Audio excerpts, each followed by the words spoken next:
Le programme, moi, que j'ai lu jusqu'à présent, ça me paraissait de la science-fiction. Donc, pour l'instant, ce que j'ai vu, c'est surtout de la publicité. Alors, je n'ai pas vu d'article scientifique. J'attends de voir des vraies données. Et puis, les laboratoires n'ont pas encore publié les essais cliniques. Et puis les essais, si vous voulez, il ne s'agit pas de dire si je fais ça, ça fait des anticorps.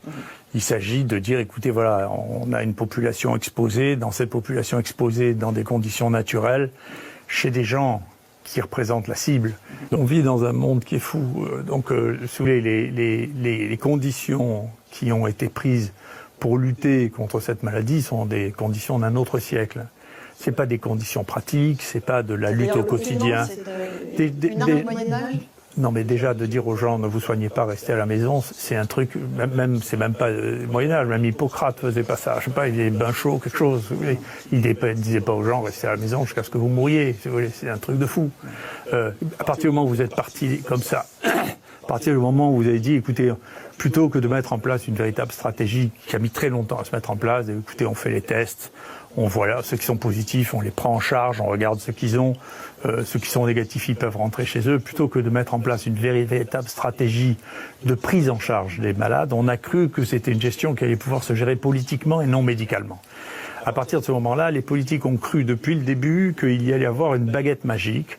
Cette baguette magique, leurs experts qui ont l'habitude depuis 20 ans de travailler avec l'industrie pharmaceutique ont cru que ça allait venir de l'industrie pharmaceutique qui allait trouver une baguette magique. Le vaccin ? Non, d'abord le remdesivir. Oui.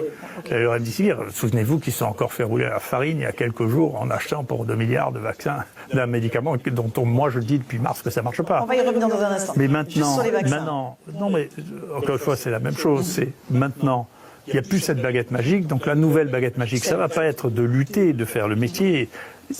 Pour résoudre les combats, il faut se battre à la vietnamienne. Là, vous voyez, faut pas se battre comme Napoléon III. Vous voyez, on a une défaite et tout s'écroule. Vous voyez, c'est comme les Vietnamiens. On gagne maison par maison, patient par patient. Vous voyez, c'est comme ça qu'il faut se battre. C'est la guérilla qu'il faut faire. Pour l'instant, j'ai pas beaucoup de respect pour la stratégie qui a été mise en place. Donc, je peux vous dire que franchement, j'ai mes amis africains, dont un des collègues a osé porter des paroles insultantes, qui sont la plus grande star, moi, que je connais au monde de lutte contre les épidémies, c'est Muyembe.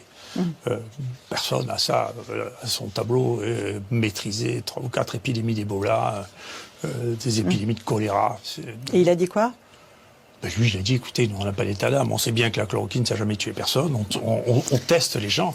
Vous savez, la stratégie de nos pays, et la France n'a pas été la pire de ce point de vue-là, l'Angleterre, là, sur lequel le truc, vous vous rendez compte qu'ils ont fait un programme de vaccination qui a été repris par l'OMS, les Américains ont fait pareil, d'évaluation thérapeutique, sans exiger qu'il y ait au moins un test diagnostique. Mais vous vous rendez compte, le niveau, en Afrique, on ne fait pas ça. Personne ne fait ça en Afrique.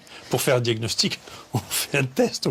On n'inclut pas dans des essais thérapeutiques, pour la folie de faire des essais thérapeutiques, des gens dont on ne connaît pas le diagnostic, quand même.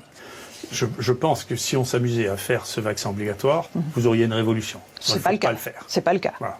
Heureusement, je pense que c'est le président Macron qui a arrêté ça. Donc il ne faut pas le faire. Il ne faut pas le faire parce que là, on aurait une révolution. C'est quelque chose dont on ne sait pas si c'est dangereux, on ne sait pas si ça marche, et on rend ça obligatoire. Alors ça, c'est vraiment la folie. Après, le risque, il y a 2 choses dans le vaccin. Il y a la protection individuelle, le risque individuel que théoriquement on aurait le droit de prendre, mais que dans ce pays on n'a plus le droit de prendre non plus. Quand on vous empêche de prendre les médicaments que vous avez envie de prendre, c'est quand même que vous n'avez plus le droit de décider de ce que vous faites. Mais moi, je suis libéral de ce point de vue-là. Si vous décidez pour vous traiter ou pour vous prévenir de prendre ce vaccin, vous le faites. Ça, c'est différent d'une politique d'État qui dit vous devez le faire.